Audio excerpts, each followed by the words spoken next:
Hello and welcome to the Crookedrivercast. I'm your host, Robert, and joining me every week is Tom as we attempt to try to stay in front of some of what is going on in Northeast Ohio. This is show 29, recorded on August 4th, 2025. Another week has gone by, and of course, we got stuff to discuss. So let's go. What's in up, the morning, Rob? Tom? I knew he'd do it exactly at the same time. Definitely leave that in. That's good. Okay.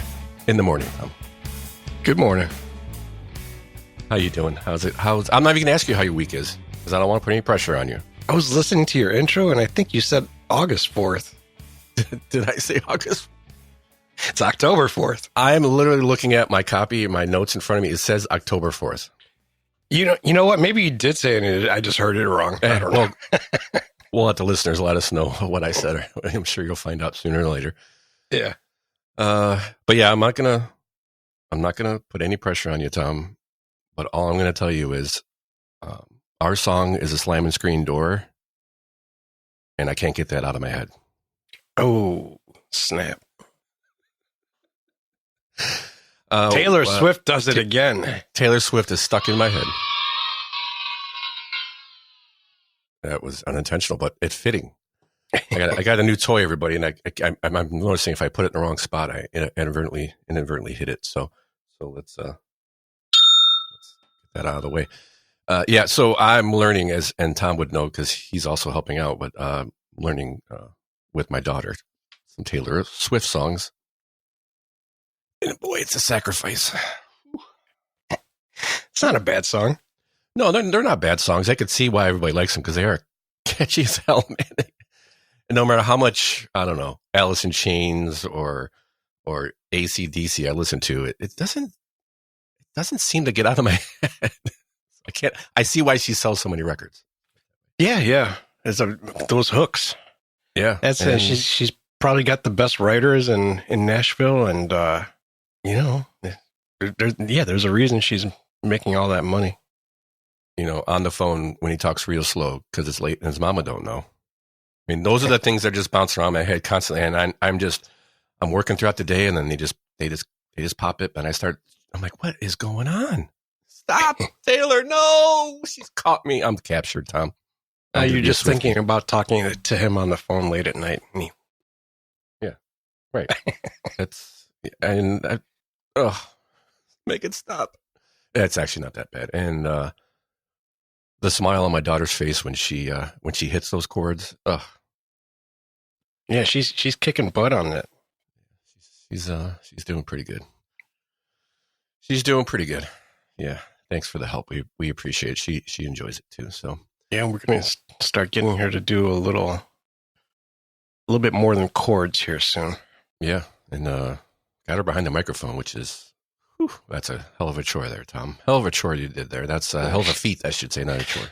I gotta say, I'm impressed. I was talking to my wife about this. Can I say how old your daughter is? Sure. Okay, she just turned 11, right? Mm-hmm.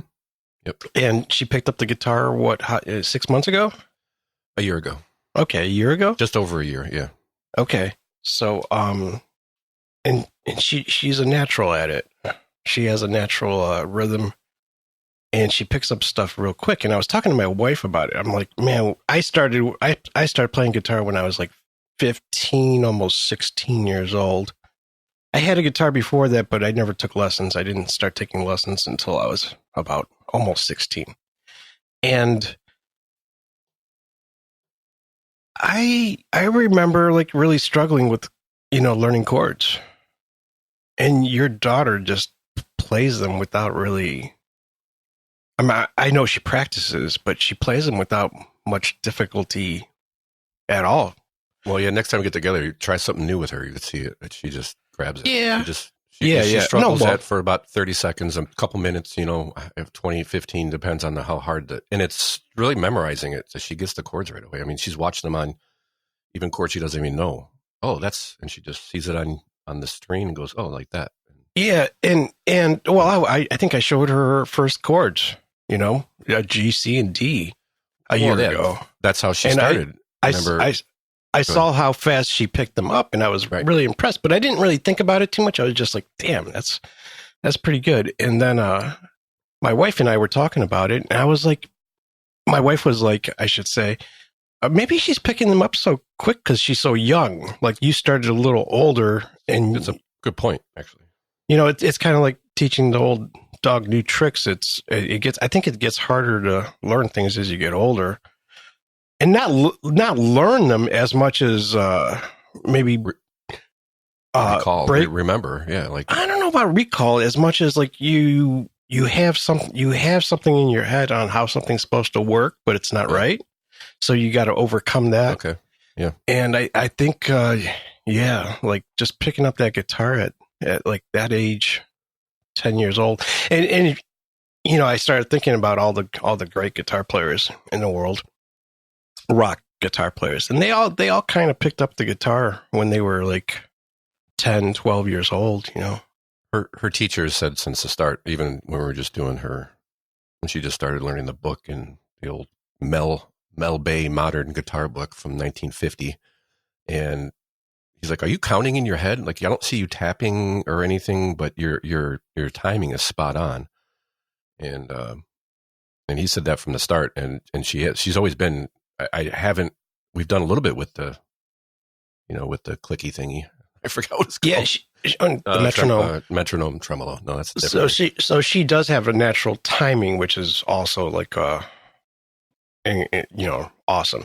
But I going back to what I was saying is like when she's like, we're trying to get her to sing a little bit, and her ability to strum chords and sing. You know, she's not singing yet, but her timing with the chords and her vocals is like perfect, and I'm just like, okay, this is she's got some kind of natural ability there. You know, I don't know if you would call it gifted, but there's definitely like just a natural ability. I call it exit strategy. Yeah, nowadays. No. I know that's how stupid I am. That's how stupid I am, Tom. You're gonna spend more on her playing guitar than she's gonna make ever. Exactly. I'm not going to say that, but not necessarily, but chances are, you're not making money streaming. Well, even if you get in the music business and you're halfway decent, you're still not making much money. No, depending on what you're doing. I would think it's all about touring, and youngsters. Well, even session players, right? They're not making $10 million a year. They're not making that kind of money. They're still making really good money. Yeah, they're up there, but you're not making, that's so. Yeah, I'd say that's how stupid I am, Tom. I think that's an exit strategy. It's not. it's that's it. It's maybe something that you can like. I wouldn't steer her away from it, but it's like it's definitely she has to understand it's like a long shot. Yeah. And the thing is, I don't even know how like influencers make money. So I could be totally wrong. Like I think there's so many musicians that become young musicians that are influencers on Instagram and TikTok and stuff like that. They're making money, and I don't know how that freaking works. So, well, it may not always work. It's part, and it changes so much on those things that you could be making money one day and they change the algorithm and you're done. You're too reliant on outside forces in my opinion. And when you're only like back in the day, say no, get more than a Facebook page, get a website for your business too, not just a Facebook page. And it turns out that was actually quite smart advice because it later on turned into a problem. Speaking of problems, Tom, we got big problems. Government is shut down. Government shut down, Tom. What's going to happen? I never noticed. Yeah. Some people did notice. If you go to Cuyahoga Valley Park, National Park, that's one of them. I think that's closed. I mean, you can still get in, and it's probably going to be a little nicer. Going to be less people there because everybody thinks it's closed. And other than that, right now, it's not a whole lot. We got an article I just popped in there this morning about what the impact in Ohio is, and as of right now, because we don't have a lot of national parks, that's the first thing that could shut down national parks, right? But anything serious, any safety stuff, that's all paid for. It's all considered essential. So, but what it has spurred is some cool memes. And did you see the Jeffries Schumer meme from the president? Oh God, yeah, the sombrero meme. Yes. So for those who may not know, I have the meme here. Now, obviously, you can't see it, but you can hear it, and this is important for my next clip because it is Senator. He's not a senator, is he? He's a Representative Jeffries on the left. Yeah, I think he's the lead guy, right? Minority, yeah, and then Schumer, who's the minority leader in the Senate, right? On the right, Schumer speaking, and President Trump posted the meme of.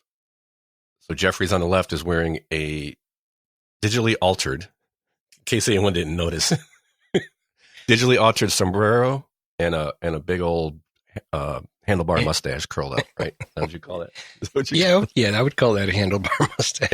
And it was, and then there was some obvious AI, and I think it's obvious on purpose. I think it's bad on purpose, in my opinion, because that's what makes it funny. Yeah, that's what makes it funny. That's part of what makes it funny. Is it's bad. The lips are barely synced. They don't really. Most of the times, it doesn't even look like it. That's what he's saying. But the audio is important because everybody has to get a picture. Because in case you haven't heard, this is what President Trump. This is Schumer and Jeffries talking about the shutdown and what's going on. And this is satire and AI altered. This is not what he actually said. But remember, sombrero, handlebar mustache on Jeffries. Look, guys, there's no way to sugarcoat it. Nobody likes Democrats anymore. We have no voters left because of all of our woke trans bullshit. Not even black people want to vote for us anymore. Even Latinos hate us. So we need new voters. And if we give all these illegal aliens free health care, we might be able to get them on our side so they can vote for us. They can't even speak English, so they won't realize we're just a bunch of woke pieces of shit, at least for a while until they learn English and they realize they hate us too.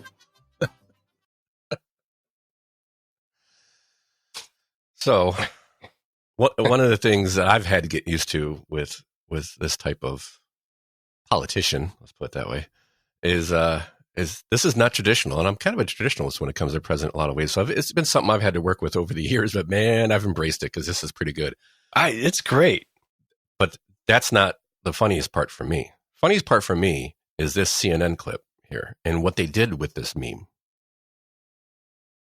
So we played sound from Vice President Vance, not just defending that AI racist video of Minority Leader Jeffries wearing a sombrero, but also celebrating that video. And it was playing on a loop in the briefing room today.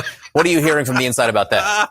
It was not only just playing on a loop in the briefing room. If you've never been in the press briefing room, for those who haven't, there are loudspeakers overhead so you can hear announcements or what's being said, or if there's an event going on with the president in the Rose Garden, for example. They were playing that mariachi music as well over the loudspeakers for all the press that was coming in and out of the White House today inside the press briefing room. It just kind of gives you a window, John, into how they're dealing with this and how they believe they have the upper hand when it comes to the messaging here. And there's a moment here. They're being heavily criticized over these posts by the president, by Democrats. And instead of backing off or apologizing for it, they're leaning into it. Why? And they're playing the music over loudspeakers and on repeat inside the briefing room because they simply don't care about that criticism. Yes, they don't care about your criticism. They're playing it on repeat in the press briefing room. As these politicians or as these press people come in, they're playing it on the monitor. And they're in a loop over the loudspeaker. Freaking hilarious. Well, I love it. This is what's great is Trump embraces that, if you want to call it criticism. But I personally, I don't know if he's embracing it for this reason. I just think he has a sense of humor and he likes poking things. But there's a reason Gen Z and Gen Alpha are trending to the right. And this is it right here, if you ask me. I mean, there's other reasons, but this is them going, this is hilarious. Culturally, Yeah. culturally, this is what sells. This is what gets the message across a lot of the times. It's not this stale BS that the Republicans have been doing for, since I was, a teenager or before. So good point, actually. I didn't even think about that. That's pretty good point. I never thought I'd see it in my lifetime where the cool guys were the GOP. Yes. Never been that way. Not really. Maybe during early Reagan years, maybe. I was too young to really remember the other politicians. So Still don't know if they were the cool kids. At that time, I remember it was Bill Clinton, so he was a cool guy. yeah, it's always been the Democrats being the cool guy or the nice guy, or I don't know. Oh, they're very tolerant, Tom. Extremely tolerant. Anyway, speaking of speaking of nothing. Oh yeah, on that note, tell us, has the government shutdown affected you at all? Let us know. Send us an email. crookedrivercast@gmail.com. Check out our website, crookedrivercast.com. And let us know, give us some feedback. Tell us if it's hurting you, or somebody who's been furloughed, maybe, because it will happen eventually. And some has already happened. And I think the last one was about 35 days. That was in 2018. That was the longest one in history. There's been 20 or 30 of them, I think, over the years. So it's just what's one of those things that has to happen, I think. And guys, I hope everybody remembers before we move on, they haven't passed an actual budget in like 25 years. Yeah.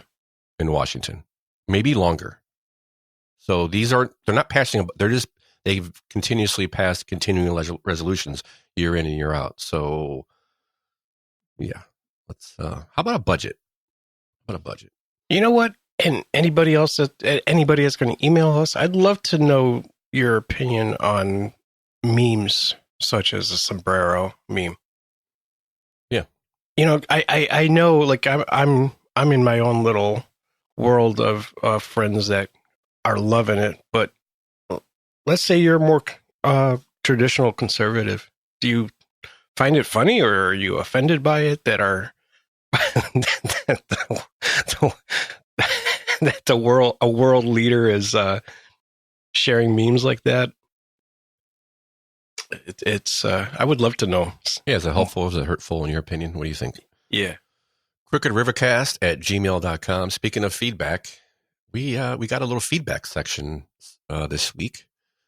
We actually got an email here from a listener, and he goes by Sir Commodore J Stroke. And he says, ITM, really like this episode. Great topics. So he says, you asked about national news. He thinks it's worth mentioning a national story and perhaps some insight on how it plays in Ohio and plays locally.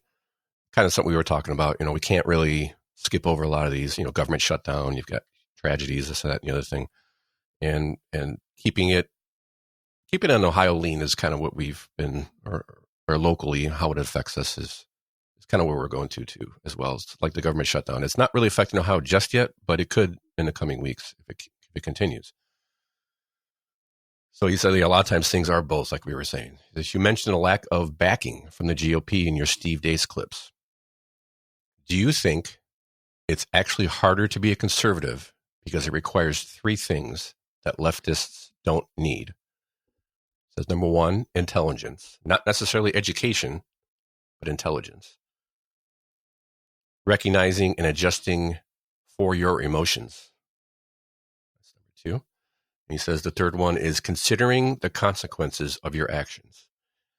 He continues, I think it makes it difficult for conservatives. We are individuals. It takes some major events to bring us closer, whereas the left rallies around pure emotion. Thanks for the info on real estate taxes. He also brings up another topic, which we'll get into maybe after the melon ads. But what do you think, Tom? What's your any feedback before I get into it? Sure. I think he's spot on. I think there's a little nuance there. intelligence, and he says not necessarily education. And I wouldn't say intelligence as much as common sense. There seems to be a lack of it on the leftists, especially the more radical leftist. There's really no common sense. Yeah, I think that's a form of intelligence. Yeah, it is. You It know? is. I just put it like he said, not necessarily education, because I know a lot of smart people that are didn't go to like a formal university or anything like that, and they're super smart. But I also do know like super smart people that have good education and they are brilliant, that are pretty left leaning, but they also live in a world. They don't seem to have common sense when I speak to them. Like, like for example, where do you get the electricity from? Well, you plug it in the outlet. Yeah, but where does the outlet get the electricity from? That's one level. It's like farmers' logic is common sense. It's some of the smartest people I've ever met never went to college. Yeah. I think Well, that's even definitely- they and not only do they have common sense. I mean, common sense. I don't know how to technically define that, but I know brilliant people that are like didn't go to formal schooling, but they're brilliant at whatever they do, and it's a little bit more than common sense, I guess. But yeah. I personally know. Well, I haven't spoken to him in many years, but I did he was a client of mine, and he was basically a brain surgeon. He was a neurosurgeon, brilliant, but he's kind of like when it comes to like common sense, he's like really kind of retarded. So I don't know, and he's lefty on top of it. So I don't know how that works, but you could also maybe categorize it as book smarts and street smarts. There's that. Common sense would be the streets part. Sure. Kind of not necessarily smart about the street, but it's, it's just, hey, you can have all the degrees you want, but you know how to start a lawnmower? Or do you know how to take apart an engine and put it Well, back I wasn't together? going to go that far, but just start the lawnmower. Here. Well, yeah. But Which part of your college degree gave you the ability to start the lawnmower? None of them. So that's kind of common sense stuff. Yeah. There's a common sense there is something to that, actually. If we would look into it a little deeper, you could probably, because I think there's a reason they called it common sense. There were some common, water is wet, fire will burn, that kind of stuff. It's common sense. It's just it's a sense that everybody has in common, I guess. Hey, look at that. And I agree. I think there's a huge part in that street smarts, book smarts, the emotions part is a huge thing, I think, on the right and the left. It a lot of times the right seems very lacking in empathy or sympathy.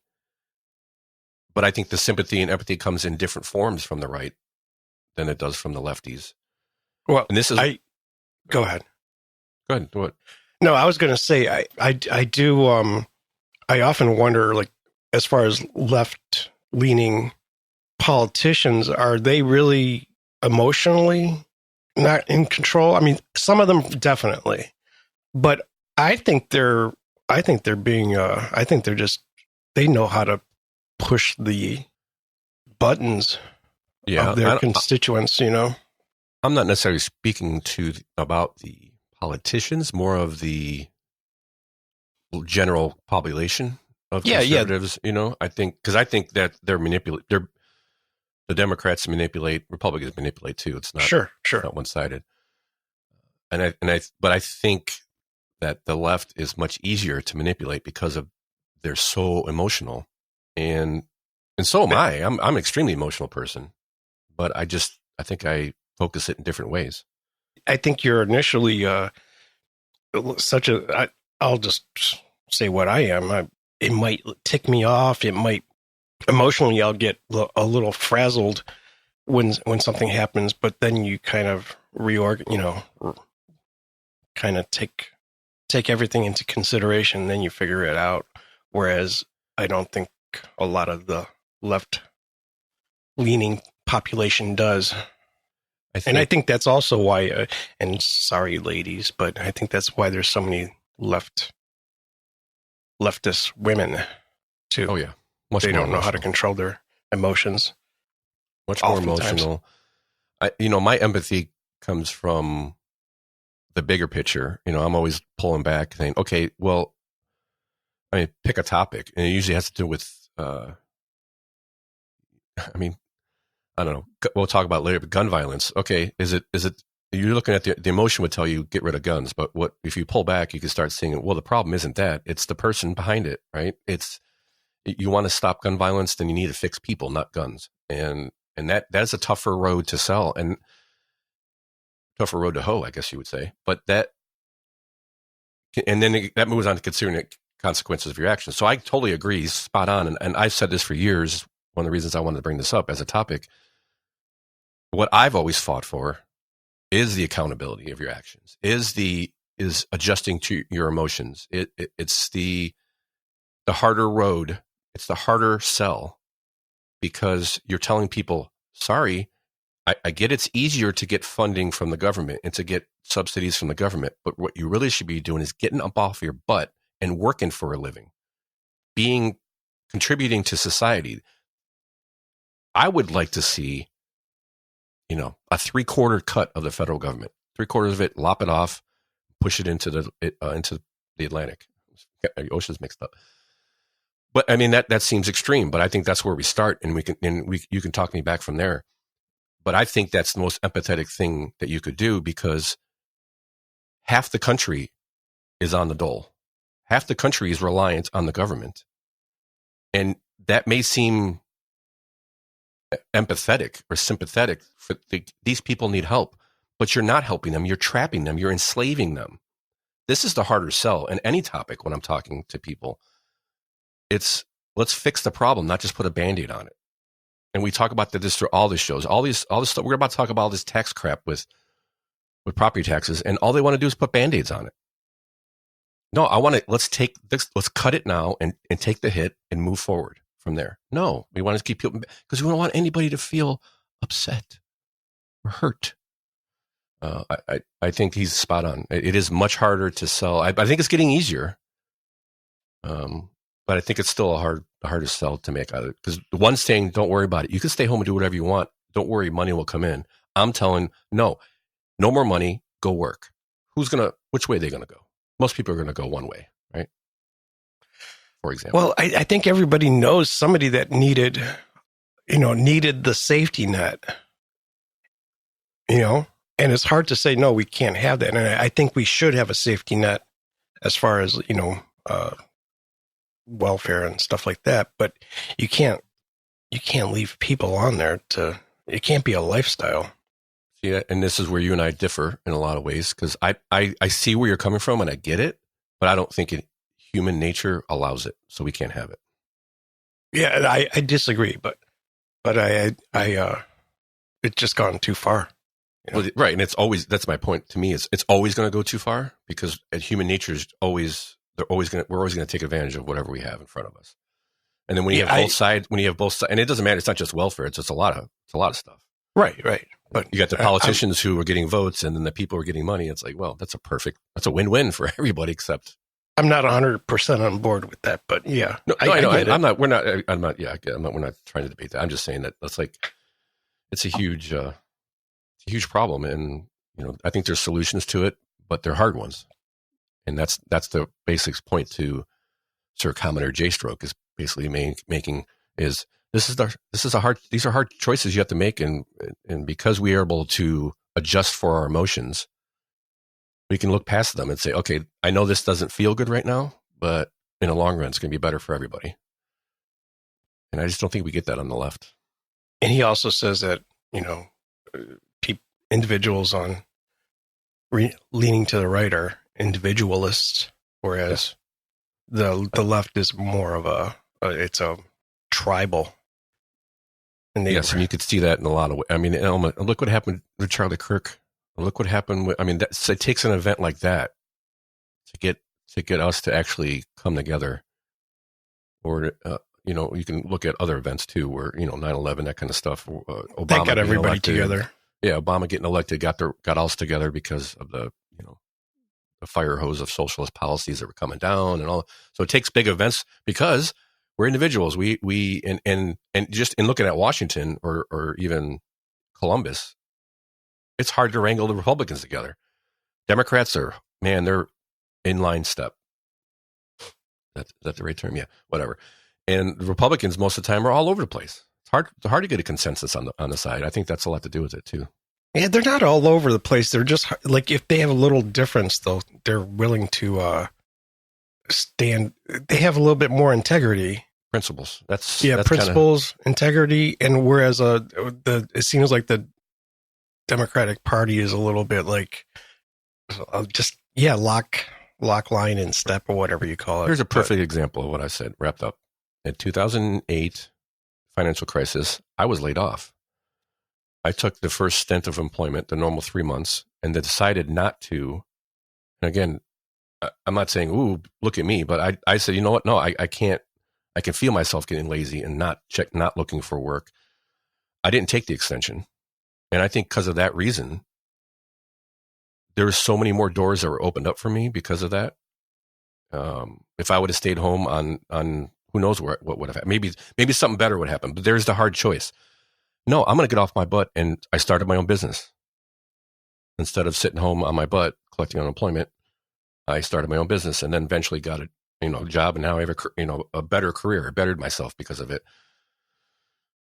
Whoopee-doo, but I'm just saying those are some of the choices when you're standing on principle.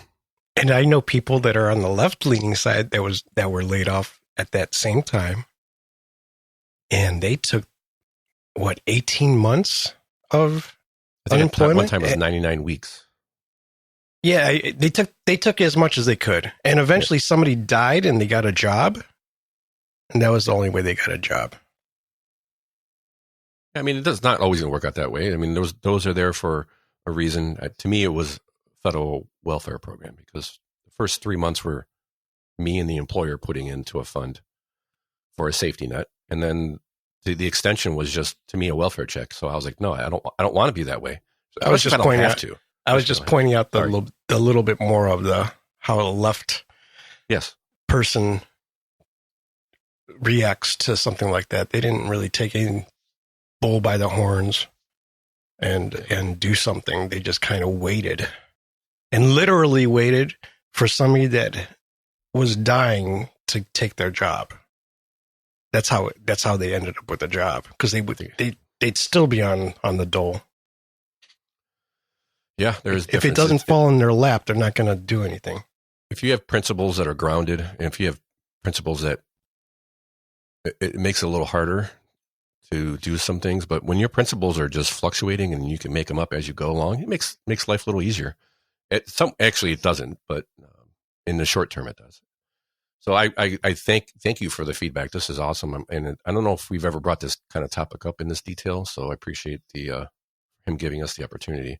I think we talked about stuff like that. Yeah, we just on the edge of it, And real quick, he does ask if we've ever heard of the melon heads. Yes, in Ohio, and yes, I have. I think when I was 20-ish, we went to Gravity Hill. What was Gravity Hill? Gravity Hill was, you put your car in neutral and it goes uphill. It looks like you're going uphill. Yeah, it looks like you're going. You're really not. It's an optical illusion. It looks like a very slight incline. It's pretty trippy though. It's like, whoa, man, look at, and one of the things that it was at night. So one of the things that, but that's where all the melon heads are at. So you got to be careful. I've heard of people getting attacked by the melon heads when they're on Gravity Hill. Oh my gosh. Well, I didn't get attacked by melon heads. I got pulled over by the cops for poaching. For poaching? Yeah. Poaching. He saw two teenagers in the car. Oh. And decided to pull us over for poaching. Because, I think I was this email made me look into that story again, because it's been a long time. And cops don't like people throwing their car in neutral on Gravity Hill, because people come up behind you pretty quick. I don't understand that. That doesn't make any I was perfectly in my right to impede traffic, Tom. I was trying to. It was science. Well, now you sound like a lefty. Exactly. It was science. It was science. And so the Melonheads are supposedly, there is a hospital, and I forget where exactly, with a doctor who was given these kids, and he did there's a couple different stories. He did some testing on them, and their heads kind of got these grew in size, and they got out, and they eat small animals and people, and that's There's Crybaby Bridge too. Crybaby. Is that where the Melonheads have full control of? No, that's Crybaby Bridge is it has something to do with in that same area. That's Kirtland, right? Yeah. Yep. And it's close to that Gravity Road. But it's a closed down bridge, but if you park your car there and turn off your lights, I guess you can hear kids crying or something like that. Oh, is it the Melonheads crying? Check it possibly. out, people. Yeah, check out. This lore is pretty. It goes back to World War II, and it was Dr. Crow who was doing. The government asked him to do experiments on. I forget what the disease was called, but it was people's heads became started holding liquid, so it morphed their heads, and it, made their heads look like melons, and he was studying these kids. Melons. Yeah, he was studying these kids, and there's like a couple of different stories about it. It's kind of interesting. The lore is good. The lore is awesome. Good folklore, yeah, good folklore. Yeah. It is freaky, and it's probably some of it's based in truth. Yes, there's always a little bit there somehow, and it gets twisted way out of proportion. I'm sure. Well, he was a doctor, and he died. And the kids were left alone, and they became wild and living off the land. And then they had their own kids, and their kids had the same disease. All right. I mean, I bought it because it gave me something to do that night, and it turned into I don't know, about a year long. Has it been made into a movie? That would be an interesting movie. Oh, wait a minute. Interesting. Scary as hell. Wait a minute. Maybe, because I did see somewhere when I was looking up after the email, I did a quick search on Melonheads. And there was a local, was it about the Melonheads? Or maybe he was talking about making one. There was a local Ohio filmmaker. Oh, yeah. Filmmaker. He's made a bunch of horror movies. I thought that was one of them. There's a movie from 2024. Then that's the guy then. The Melonheads House of Crow. I got to check that out. Yeah. I think it's a low budget, but nowadays low budget even better. Isn't necessarily bad technology and everything. Yeah, check it out. We will I'll put some stuff somewhere. All right. Away from the fun stuff. Now we're on to the real news. Ohio's are paying the 8th highest property tax rate in the United States, Tom. Are we getting what we deserve? Are we getting our money's worth, do you think? I don't feel like it. So there's your Ohio stream. Is this idea stream? Ohioans are paying 8th highest property tax rate in the United States. Schools and state money experts say. So Ohioans paid $16.7 billion in property taxes last year, and those are lots of spending by schools. But instead of making up for low state spending on K through 12, I don't know what the heck I'm even reading here. That's the conclusion of the report that the state-leading school funding expert and Republican former state budget director said, saying that we are. So the report has concluded that Ohio's dropped to 45th in the nation's state share of K through 12 revenue from 35th a few years earlier. There's a lot going on here. There is what they're saying is the report noted that 1975, and we talked about this in the past couple of shows, about the share of revenue for property taxes has shifted over the years. So in this article, they're saying home and farm owners paid 46.1% school property taxes in 1975, while businesses paid to 53.9%. In 2023, that shifted to 67.5 of the property tax share was paid for by residential and agricultural taxpayers, while 32.5 was paid by commercial owners. So business property taxes. And so the burden for property taxes has gone way more to the homeowner and the farm owner in the last 15 years. Why is that? Local governments have offered property tax breaks or exemptions to spur economic development. So in 2004, they're saying the value of property with abatements was estimated at $5.7 billion. In 2024, it has gone up to $26.6 billion, an 82% increase. Now, some of that would have already been there, but I just did a quick search here, as far as property tax rates by state, and Ohio in 2023 was the 11th, and I guess now we're the 8th highest. Yeah. Yes. And it's not getting any better, which is why the screaming and the axe the tax movement that we've seen over the past couple of months. This also ties into, are we getting what we're paying for? And here's a op-ed piece from Lobbyists for Citizens from their website, and it was written by Brian Massey, which we've heard on the show before. He's heading up the Citizens for Property Tax Reform. He's one of the Lobbyists for Citizens on the website, but he's also involved with the abolished property tax amendment that they're trying to get through and signatures passed. And he has pulling back the curtain on Ohio's public schools and property taxes. And he's basically looking at what we're getting for our money. And he says here, I have never heard of National Assessment of Educational Progress, but what was sent to me was very interesting and caused me to pull back the curtain, as he says, on the Ohio's public school funding. This is a recap of the email that I sent to Lake County auditors, Chris Galloway, and State Representative David Thomas, District 65. So he looks through this report, and the report gives the 2024. Let's put it this way. He says gives the 2024 report on reading scores for fourth grade in Ohio. It says the report also reports on math proficiency, but he says the reading scores were so bad.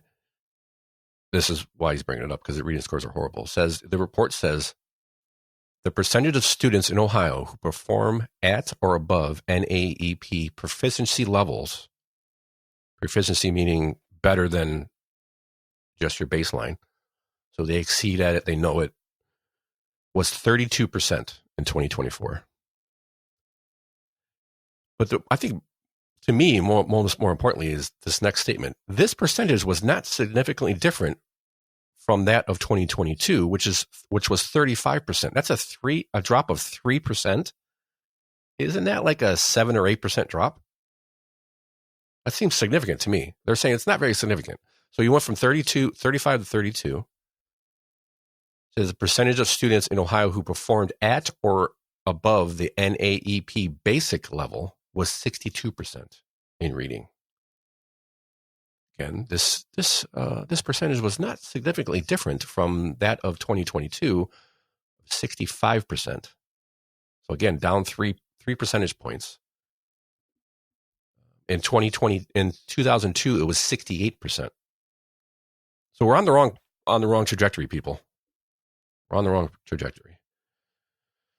Let's see. Going through the report, he says there are 3 pages. I asked myself if Ohio taxpayers are getting good value for the money we are spending on public schools. I did some research on the CUP report, analyzing fiscal year 2024 versus fiscal year 2020. Sorry, people, a lot of numbers, but so there are 3 pages. 1, school revenue. 2, school expenditures. And 3, property tax value. So a couple of good things I pulled out here. Enrollment for schools is down 15% in Ohio. It went down 254,000 students. while revenue went up over $1 billion per year, and a 4.2% increase. Okay, so if you've got a significant reduction in students, shouldn't that save you money? Tom, do you think? Yeah, of course. I just want to break up my blather for a minute. Yeah, no, I hear it. And I've also, while you were going over that, I did a search on the most expensive states in the U.S. to live in, and Ohio's not even in the top 20. Wow. Why are we in this situation? Well, as we're getting to the bottom of it, I think and as we keep digging deeper in it, there's as usual with a problem this large, there's multiple issues. So he goes on, page 2 was expenditures per pupil went up in this time frame, in this 2-year period, went up $3,619. What is that? That's a 28.5% increase. Okay, so some of that could possibly be, and I'm looking at things, you get a decrease in student, the funding stays the same, so your per student cost will go up because you get the same amount of money with less students. But the taxpayer's median annual income went up only 22%, which then I thought, the taxpayer income went up 22%. That seems like a lot, but okay. Let's see. It goes on page 3. The assessed property values per pupil went up $100,664, a 59.2% increase. He says, no doubt because of the immoral 20 mil floor, treating outside millage as inside millage as a deception and betrayal played on the average citizen by the state legislatures, in my opinion, he says. So, also page 3. The increase in property values show that residential and agricultural property share of taxes increased 4.32% to 75.76%, while industrial and commercial property decreased by the same 4.32% down to 24%. So right now, homeowners and agricultural home and farm owners are paying 75% of the property taxes in Ohio. I think that's one of the biggest things that may be the reason for these sharp increases. Is you got twofold. You got property taxes. You got property going up. You have the Bill 920 from back in the 70s that it only goes so low, and you got every year you got more and more tax abatements for businesses. It seems it's unsustainable, so something has to change. But I don't hear anybody talking about reducing the amount of tax abatements to companies in any of this stuff. We'll get on to what some of the suggestions are. The overall property tax per pupil has gone up $1,236.59, a 19% increase. Wow, that is not sustainable, especially for what we're getting. I think we're kind of getting. I don't know what else to say, but we're kind of getting crappy education in public schools right now. It's on the downward trend. We're slipping and slipping and slipping and slipping, but yet we keep spending more and more money. And we get no even argument that one side wants to increase it by a lower amount, but the other side wants to increase it by more than the other side. And I'm saying, why do we need to increase it at all? How about I think we need to fix. I think we need to fix a problem that we have that nobody's talking about, which is it's not money. Funding is not the problem. Funding is not the problem. What is the problem, though, Tom? You got an outsider view on this. That you don't have skin in the game too much. I just don't think they know how to spend money correctly. Right. We increase the funding we're spending, and the test scores go down. And not in every area. Not in every area. But, reading, that's pretty significant. When you're pumping that much more money in the system and you go down 7 or 8% in proficiency, that's to me, it's only 3 percentage points, but in the total, that's a pretty huge drop. I guess it depends on how you look at it. Stats can tell you anything you want. But I think we're getting ripped off is what I've come to figure out here. They've had it too easy. Yeah. And I think part of that is because of what just happened with the override. So Dewine vetoed a bunch of stuff in the budget that they tried to help with the property tax increases. And one of the overrides that happened a couple months ago was in the House. The House came in from off a recess and passed and overrode one of the vetoes. And that veto was basically the ability or getting rid of emergency levies. I have a little clip here from Mr. Dewine here. So here's a little background on what happened in the working group. They want to, or what happened with the veto, what they got rid of, and it kind of touches on the working group and some of their suggestions because they're kind of some of the same stuff, and they came out with 20 recommendations, and we'll go over a couple of them. But I guess we'll start with this because I had this clip in here, and I think I went right past it. But we're talking about how much money they need more money. The schools need more money. They don't know what to do. And the city of Cleveland is the easiest one to pick on because they're one of the worst. And I just thought, here's this clip from the opening of a brand new school in Cleveland. There's something in this report that kind of stuck out to me. Is they're opening up all these new schools in Cleveland. This is like the fifth one, I think, in the last 10 years. But there's still something in there I didn't quite understand. So let's listen to it. As I've been telling you for months, more tough decisions are ahead. CMSD plans additional closures and consolidations, part of the Building Brighter Futures initiative, hoping to save $90 million to avoid running out of cash by 2028. Hello? So the Cleveland City School District is worried about running out of money in a couple of years. They just opened a brand new school, and they're averaging $60 million per year on new school projects and refurbishing of old schools. I'm thinking if you're worried about running out of money in 2 years, maybe scale back on some of the remodeling. They're consolidating schools and saving money because some schools are less than half full from what they're originally planned to be. There's one school that they shut down in this Clark pre-K through 8 that they just opened up. They had less than 250 students at the school. Which goes to, there's a huge decline in enrollment because people are having less kids. Yeah. People are having less kids. So what did the House or the Senate finalize? What override? So they finalized the override to restrict the types of levies that could be on the ballot. Let's see what News Channel 5 has to say about it. Voters may see fewer tax levies on the ballot. People need relief. At least that's what the Ohio Senate Republicans are hoping for. 21 yeas and 11 nays. They passed an override on one of Governor Mike DeWine's state budget vetoes. After 90 days, districts will no longer be able to put emergency or substitute levies on the ballot or request an increase to a current levy. We eliminated on a going forward basis a number of potential levies that would result in tax increases after revaluation. Senate President Rob McCauley says this override is essential to provide much needed property tax relief to homeowners. Pause it for a second. So a lot of these emergency and continuing levies do not get covered by the 920 bill from the 70s where it will adjust.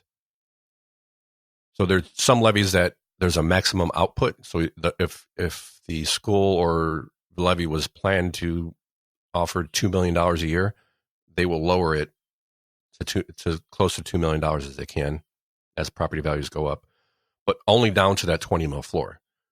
And that's a lot of the problem is the 20 mil floor. Once you get to that low floor, you can't go any further lower, and the property taxes just keep continuing to go up.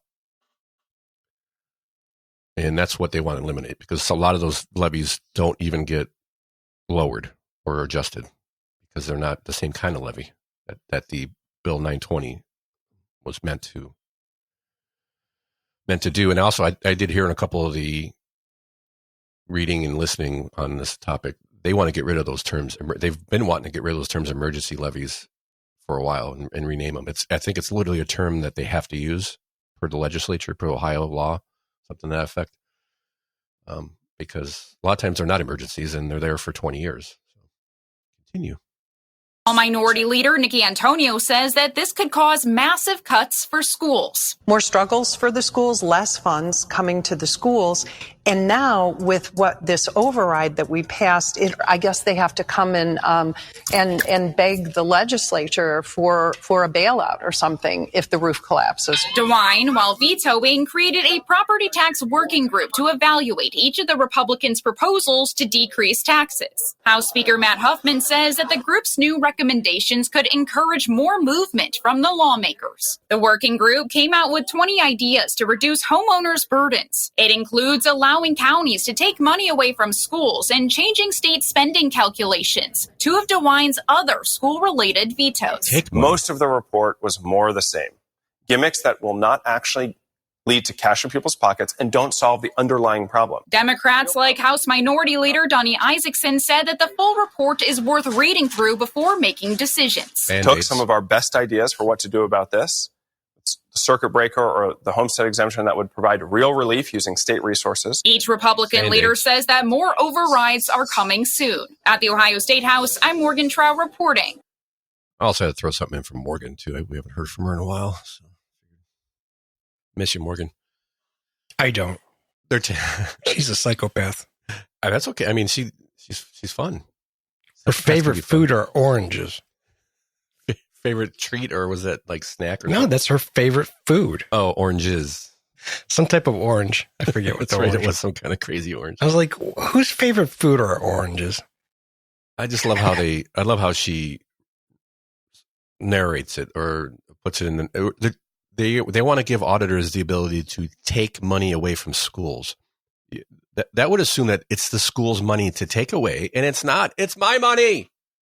Well, she's an activist. How about the auditors have the ability to give money back to the citizens? We won't want to frame it that way. No, people wouldn't see it that way. And this is what they do. This is not by accident. This is done by design. They're actually trained to do it this way. And it's not a mistake. It's not a coincidence. Take money away from schools. Now, I remind you, City of Cleveland is spending an average $60 million a year on new schools and refurbishing schools. During this, they're worried about 2 years from now running out of money. Well, what happens if the roof falls? If the roof collapses, they're going to have to beg for money. First of all, if the roof collapses, we've got bigger problems than how you're going to pay for the new roof. Why is the roof collapsing, and how come you haven't maintained the roof correctly? And where's your insurance policy? That's the first thing I thought of. Like, you don't have an insurance policy? Roof collapses, probably something to do with a problem.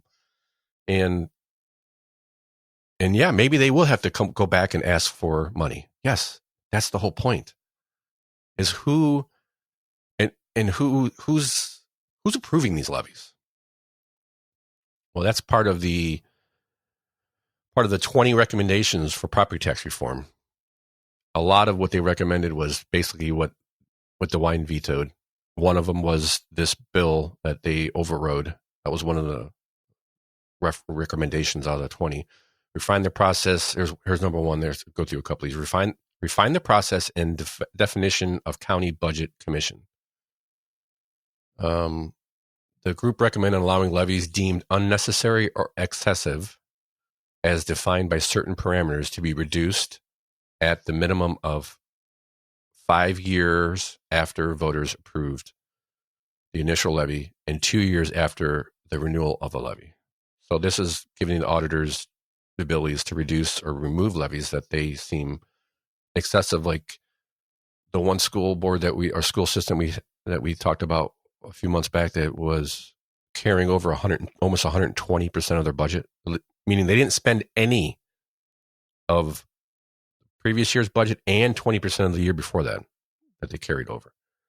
Who's going to deem it unnecessary or excessive? Exactly. Good question. Unclear right now. They'll never do that. Well, that might be something to that. We'll get into the next my next story. Not the next story, but it's a bill that I say somebody's introduced that may take some of that off. But limiting carryover balances for all taxing districts to 100%. So you can have double your budget and carry it over to the next year. I don't. The only way I've seen or heard that this makes sense is that if you were saving up for a large project that you're getting state money from or federal money from, a renew or an addition or a new school, and you wanted to carry more of your current year's budget into the following year to pay for extra stuff that this new project would include that's not covered under whatever money. I can understand that. But that's not what's happening here. That's in most cases, that's not why they're carrying it over just because they have it and they're not spending it all. And some of that is obviously you want some carryover. You don't want to be a zero at the beginning of the year, but 100%. I think what they vetoed was 40%. I think the Senate, one side of the legislature wanted 50%, and the other side wanted 30%, and they were compromising on 40. Can only carry 40% or less over to the following year, and that was vetoed.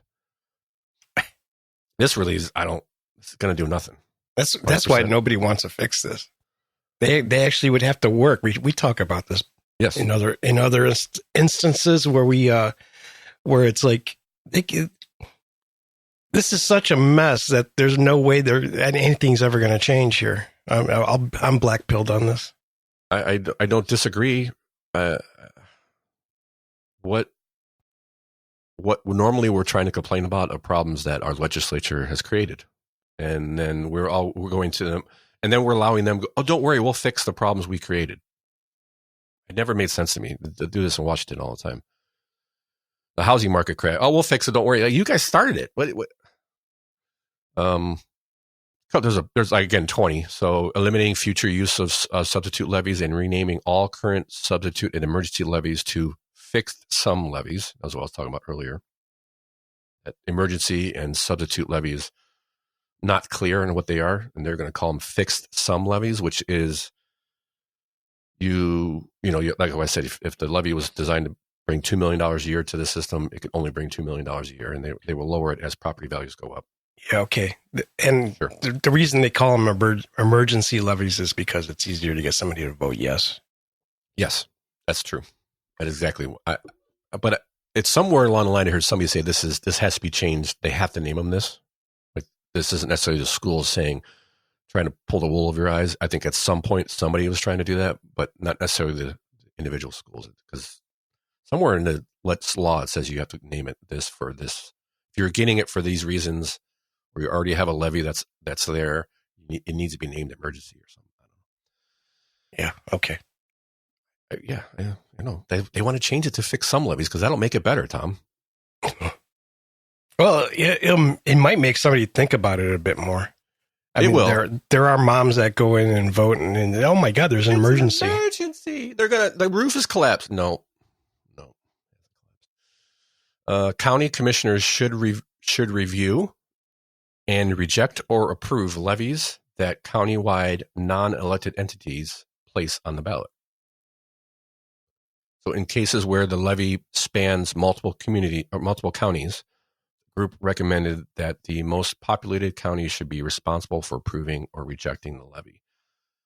So again, this goes on to the Legiscan report that I had, that House Bill HB 466 has already been introduced, and it would put some restrictions on who can put levies on the ballot. Right now, it's just like the school system wants a levy. It goes, I don't know the exact process, but it doesn't sound like there's a lot. It sounds like just like as long as you can fill out paperwork, you can get a levy on the ballot if you're a school system or a city.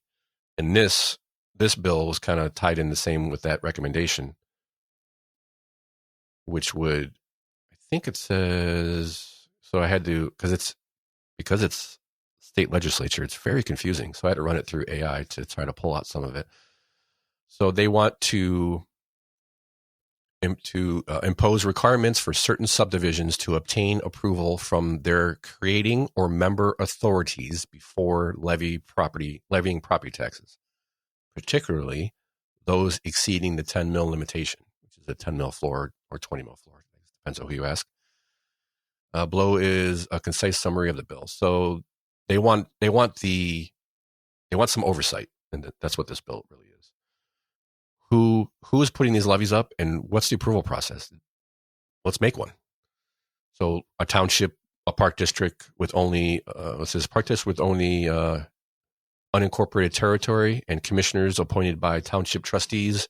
Approval from the board of township trustees is required before levying taxes that exceed the 10 mil, so on and so forth. So you would need the subdivision or whoever created that subdivision or some members' authority to get a levy passed in your city. I think I'm kind of going, it wasn't that way already? Yeah, I don't know. Let's see, closing the LLC loophole. There's another one I didn't know about. It says the group said the loophole allows some companies to avoid paying county conveyance fees and to defer property tax reassessments when buying and selling properties. It's recommended that the LLC required to buy and sell certain real estate under the same rules that apply to the average homeowner. So there's a little loophole in that. I'm sure that was to spur on business. So what do we want to do here? Do we want to have more business, or do we want a more fair funding on our schools? That seems like a lot of it has come down to. Yeah.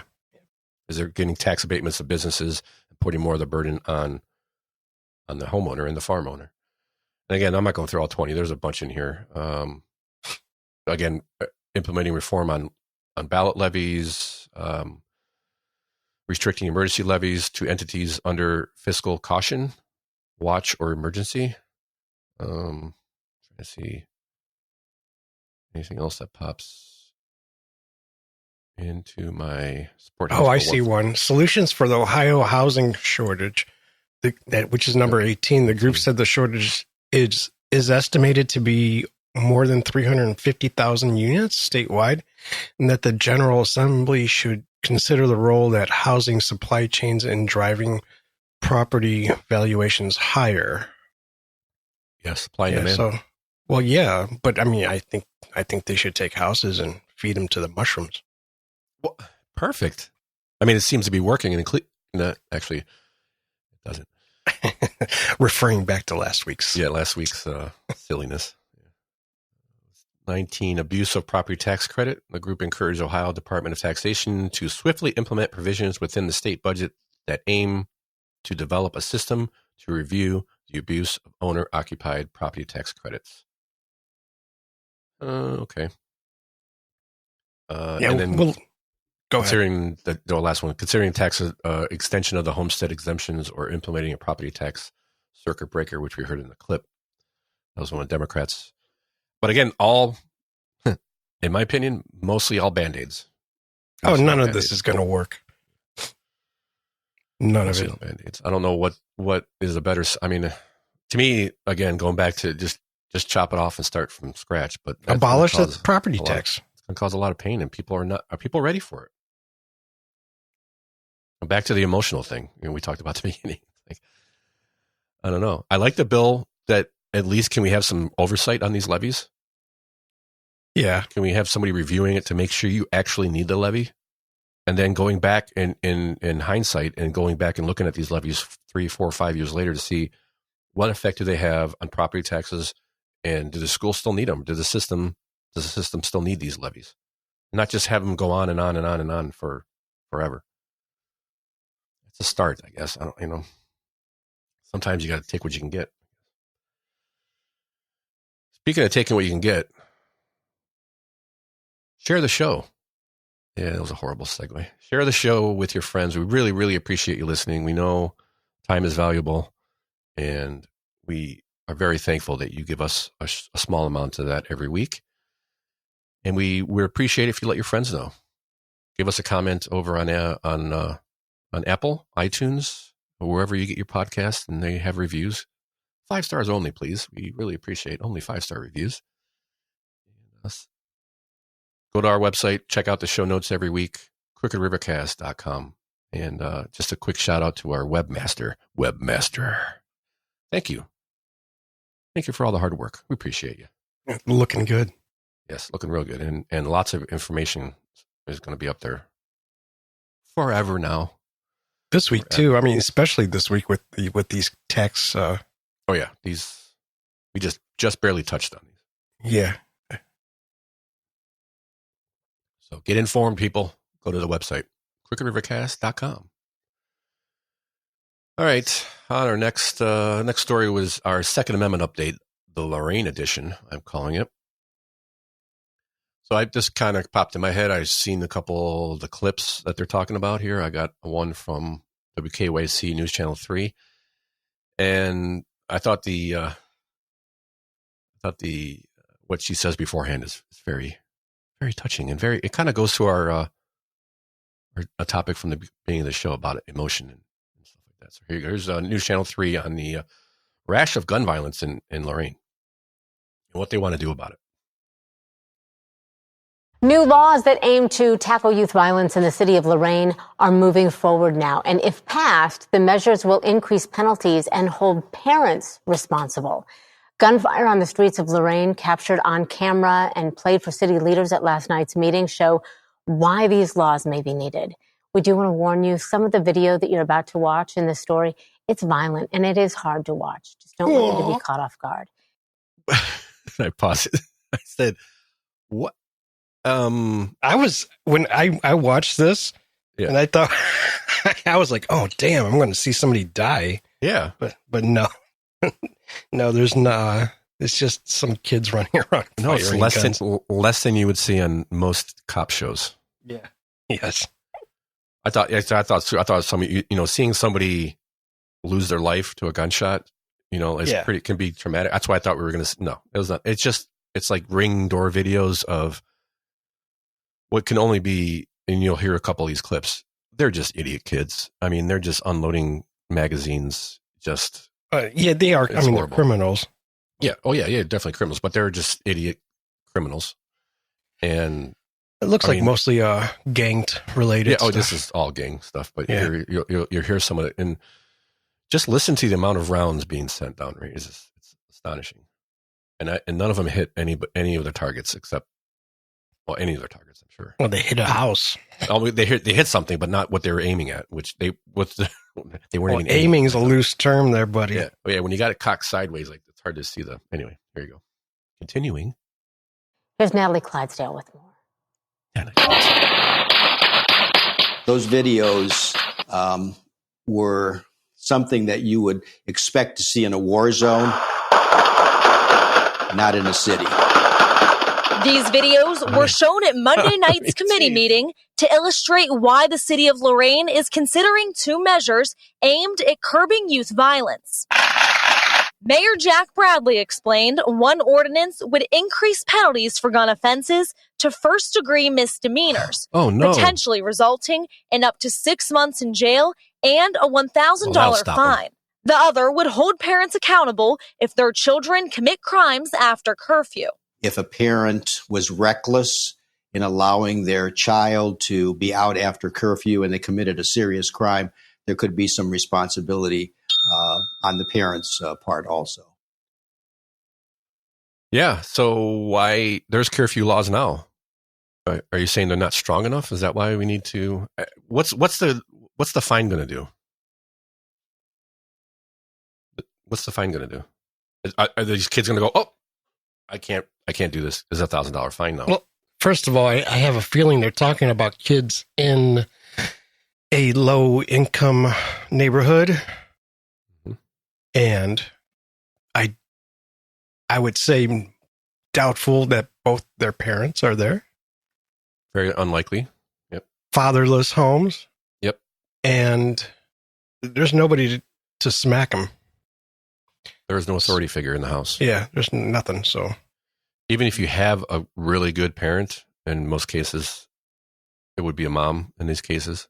Even if you have a really good parent and that parent's working, there's only so much they can do. Yeah. But I would also say that most of these kids, these criminals, they have one parent, and that parent isn't paying that much attention to them.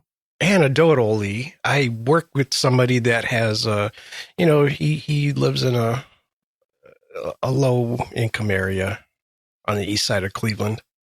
And he has a kid, I think he's 13, 14 years old, a son. And, him and his wife are split up. If they were ever married, I don't know. But he watches his kid on the weekends, it seems like. And his kid doesn't want to come over his house anymore because he actually grounds him and he actually kind of disciplines him. And he can get away with anything he wants with mom. And he always argues with mom, like, why am I always playing the bad guy? Why can't you, do some disciplinary actions here? So I think a lot of that happens in those kind of neighborhoods without both parents there. Right. And that's what most of what we're seeing here probably is that kind of a parent. And that's what I meant by, even if you had a parent that was on the ball and punishing and doing all those right things, it's still, when you're not there most of the time, there's not only so much you can do if you're working. Yeah. And you got like a 13, 14, 15-year-old, they figured out how to get around rules.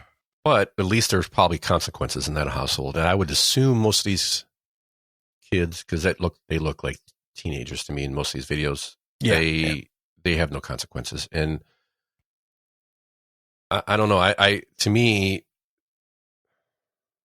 increasing the gun fine, it's nothing. It's silly. It's not the gun problem. Again, it's not a gun problem. It is a parenting problem. I don't think they said anything about it being a gun problem. Well, that, to me, putting the fine increasing the fine, they're saying that's part of the, we got to get rid of guns off the street. That's not going to get rid of guns off the street. I didn't see that at all. They're just increasing the fine. They're not trying to ban guns or anything like that. And when this doesn't work, because it won't, then they move forward. That's, I guess. Yeah. I don't. Because it's a gun problem.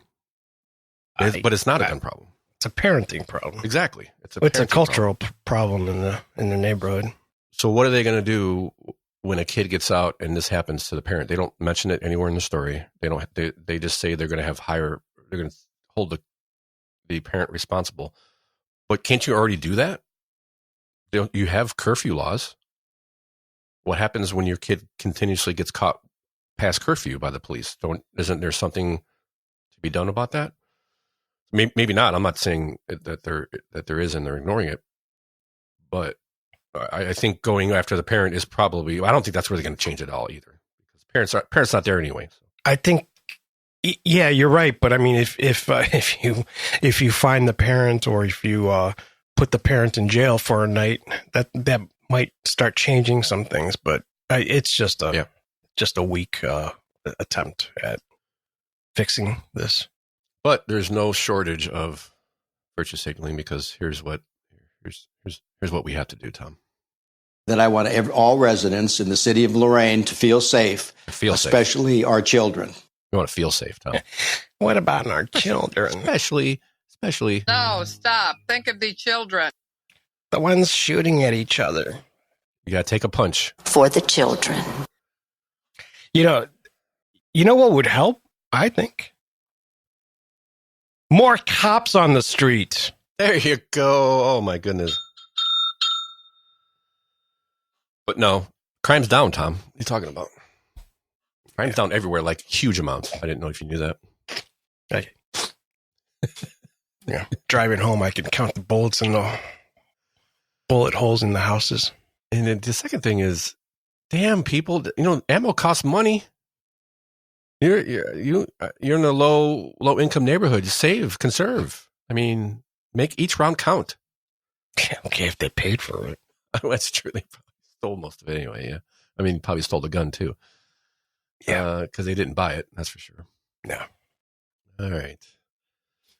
On to our next little topic here. It seems as though the the GOP would like to, or is doing what they can, I guess, to continue some, I guess, restrictions on abortion in Ohio.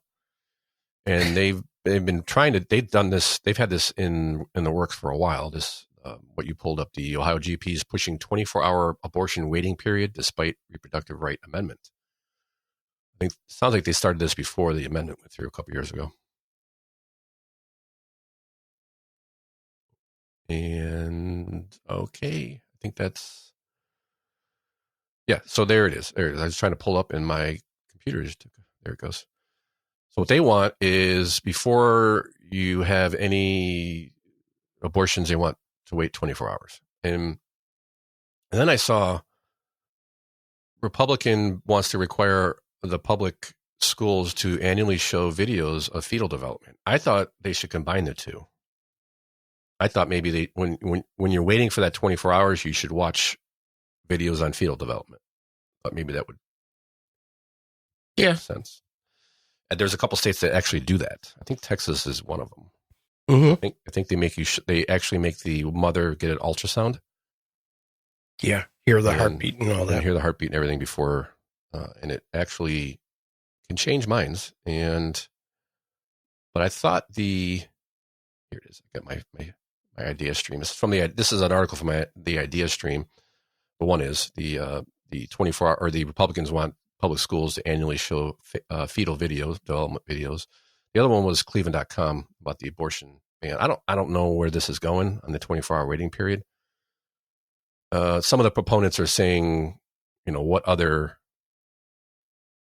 procedures do you have that you have to wait 24 hours for? I thought maybe killing a life would be a good one. I was going to say it, but I figured I'd see if you... I figured what other procedure... My question was going to be what other procedure... kills a life? Takes another life in the process. So maybe... The one guy said, when I went for my rotator cuff surgery, I knew 24 hours in advance what the doctor was going to perform surgery on me. I knew the risks and rewards, potential complications were of that surgery before I ever scheduled that surgery. It's kind of what they're saying. But I think it's quite telling. So the idea stream has the other story, which is they want to show this every year from fourth graders on in Ohio public schools, video of fetal development. And for this reason, they want people to know what you're doing when you have an abortion. Mm-hmm. And here's a little clip from Idea Stream. A new Republican bill would require public schools to show videos depicting human embryonic development to students every year from third grade until graduation. Republican Representative Melanie Miller says her bill is important. We should do everything that we can do to provide the most accurate, engaging information available to ensure that they are prepared when they are faced with a life-changing decision. Kelly Copeland with Abortion Forward says the state needs health education standards that include medically based sex education curriculum, not these videos. They're really trying to turn the state government into the propaganda arm of the anti-abortion movement, and it's wrong. A handful of other states have passed similar legislation recently. Joe Ingles at the Ohio Public Radio State House News Bureau. So we need better health education, just not videos like this. Seems convenient. Please don't show these videos. We might change people's mind and us realize it's not just a clump of cells. I think they should watch the video of the babies squirming away from, the needle that kills them. I think they should show that one. Do they at any point watch a video like this? In public schools? Doesn't sound like it. Yeah, okay. I wasn't sure. Probably depending on the curriculum and the school and the teacher and all that, I would think. This would force it. This would force it to happen. Now, at what level or how do you enforce it? When do girls go through when do they have their sex ed class? They're about 12 when they have that, or earlier? No, boys at 12 and... I think it's 6th grade, 5th and 6th. Well, I forget because girls get it like a year before the boys do, right? Right. Yeah, depends on the school. It's very... Okay. Very depending on the school. I think each school is a little different, maybe some more than others. All right. But if So they don't see a video like this during that class, do they? I again don't know. I don't know. I don't think there's a requirement for anything for them to show anything. So it could really be dependent on the curriculum that you're following and how the teacher and what the teacher wants to teach. A lot of the times, I mean, they have to have. They're basically, schools are graded on freaking map testing and all this other stuff. Yeah, so they a lot of times are teaching for those tests. So depending on what's on that test may change what they teach. So I don't know. How many abortions does it take you to become a murderer? That's a math question. Is this a joke or one? Trick question. Yeah. I think it's a good idea. I just how do you add that to the curriculum? I don't know. If you're omitting it, that's an issue for me, because that means. What do you mean omitting it? Well, if you're purposely not showing it, like if you're taking it out of curriculum that's already in, why wouldn't it be in the curriculum of reproductive health? Yeah, they want to do it. It says annually, so they want to do it from 4th grade on to when? Okay, but like, I'm fine with that. But do we even have? I don't even remember that. Like, how many classes did you have that went over reproductive? I remember we were split up, so I don't know what the girls saw. The boys had a different class, and the girls had well, that was the one class. Yeah. That was what the hell? That was like a. But we did have health class, so I could see playing it in health class. But how? I don't remember having health class every year. I'm getting old, so I don't remember. I don't remember what what it all entailed. In school. I currently have kids in school, and I don't know. So that's a good question, actually. So I guess you could put it in biology. You could do a health class. You could have it there. You could have it, during the sex ed class, and I guess, I don't know. I just don't think they don't have a class that it's appropriate to put it in every year. Interesting. Yeah. I mean, I don't know. I just don't know enough about it. So. Yeah, I get it. That's fair points. I think. Where do you put it in? But I think that would be an easy hurdle. Just moving on, reading down the article, see if there's anything.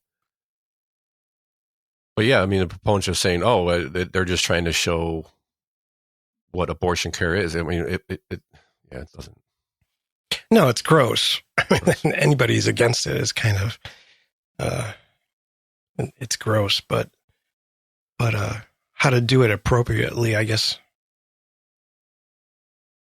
Yeah, but I think they should add that to the waiting period. That was kind of why I put it as abortion waiting period and school mandate should join forces, because I think that could change a lot of people's minds, and I think it has in a lot of states. I think it's I think you're right. I think it's pretty good. Moving on, we have a quick update from Judge Celebrezze. Apparently, somebody's suing her. Is that how this works? I think that's what this story is. Yeah. She's being sued, and there was a judgment saying that, or she was trying to get it dismissed. Yeah, there's a. Go ahead. No, you go. Georgianne Semery was suing her because after Celebrezze got investigated by, what is that group called? The I'm sorry, lost it. Marshall Project. Yeah, the Marshall Project. Yeah, Marshall Project. And they found her to be corrupt, basically. So she cut Georgianne's salary by $20,000 after that happened because she let the Marshall Project in. And so now Georgianne is suing her. For, well, she got transferred out of the judge's office in April, so she took a pay cut. So yeah, same idea. Yeah, but it was retaliatory. Yes. Yeah. And so I think she's suing for $250,000. outside? No, the two. I don't know what she's suing for. It doesn't say. But this is the part that blew like a lid off my top of my head here. Cuyahoga County record show taxpayers have paid so far $250,000 for outside lawyers to defend Celebrezze. Yes. So taxpayers have been paying for her lawyers. That is a crock of, doo-doo. Yeah.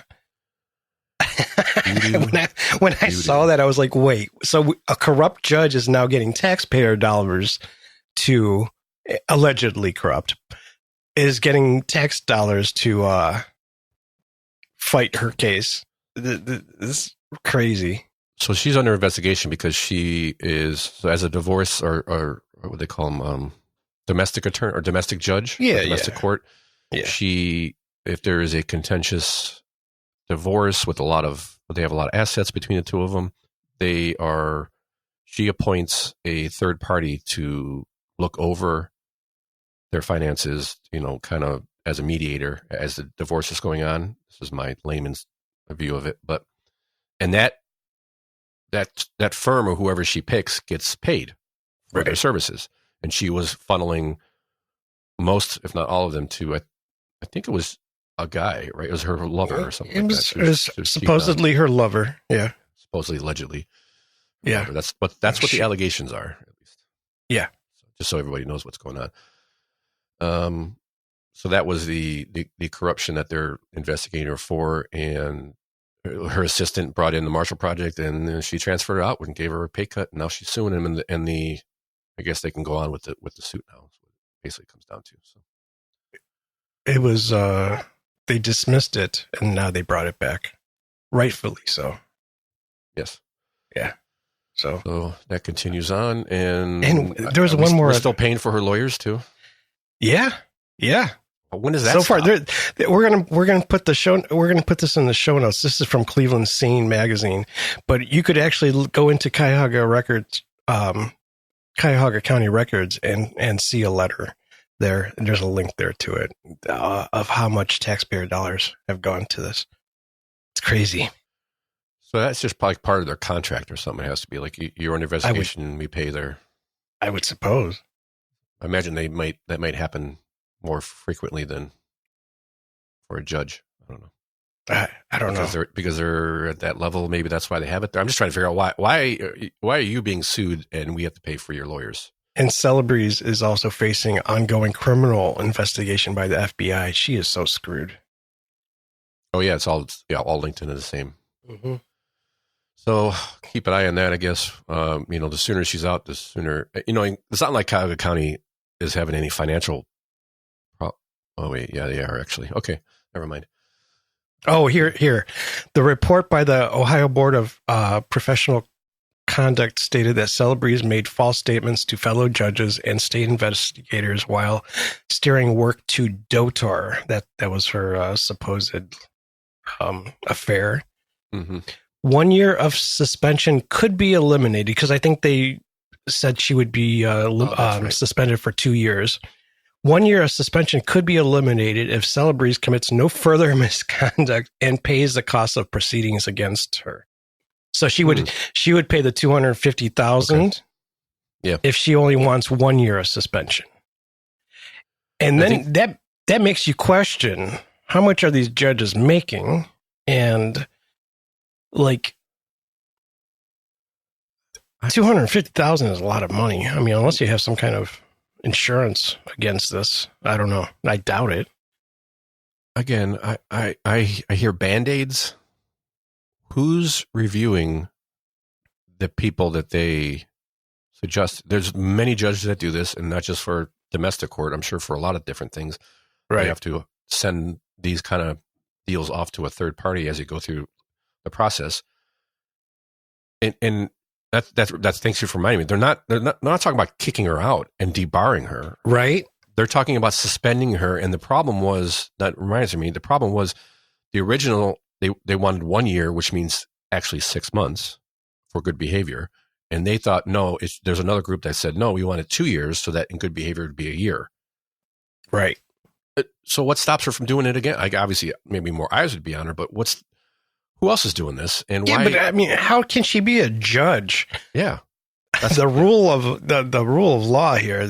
A judge, a corrupt judge who continues being a judge. I mean, come on. Yeah. Like, we're not talking about whether she should be off the bench or not, just for how long. Right. I don't think, I mean, she's voted in, I think. So, but, you put enough money behind her, that name is pretty recognizable. How many people know about this story? So what happens when they suspend her? Who takes over her responsibilities? Do they appoint somebody? I don't know. So why not just get rid of her? I mean, I'm sure there's some sort she should be banned laws. and not able to run again. Well, she should be disbarred, and that's it. I mean, how else do you stop this from happening? You scare the crap out of the other judges. Yeah, you scare the crap out of the other judges. You're going to lose your livelihood and not be able to practice law anymore. It's all you know how to do. Maybe you should be on the up and up. Well, she knows how to do something else too. Well, yeah. With her affair there, I'm sure that was working out pretty good. I mean, he was getting paid, that's for sure. In multiple ways. Mm-hmm. Anyway, tell us what you think about Judge Celebrezze in an email, maybe. What should they do with Judge Celebrezze? It is Judge Leslie Ann Celebrezze, because I think there might be another Celebrezze. There might be, yeah, you're right. I think you're right. Send us an email, crookedrivercast@gmail.com, and check out any more details on this. If you want to look further into it, give us a helping hand on any of these stories. You can go to crookedrivercast.com, pull up the show notes. You get all the links that we've been using and our show notes there in more detail, and help us out. If you see something like Sir Commoner J-Stroke had mentioned later in his email, he was going to keep an eye out for Akron stories and shoot them our way. Yeah. If he's anything interesting. We would love that. We would love any help. We you know what? Lot, we have a number of listeners in the Toledo area too. I know that's not something we ever talk about, but if they have something juicy out there, send us some info.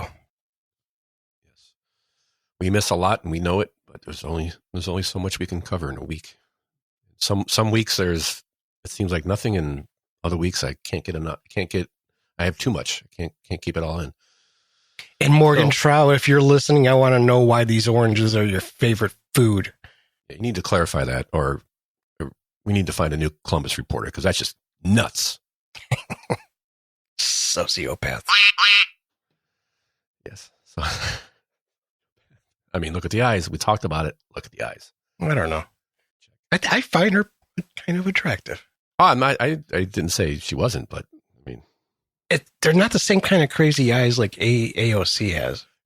That's a good point. There are levels of crazy eyes. Yeah. They're not crossed. They're not Cash Patel eyes. Not Cash Patel. Point. It's not just women either, because he got some crazy eyes. Oh man, those are wicked, man. you don't want that guy coming after you.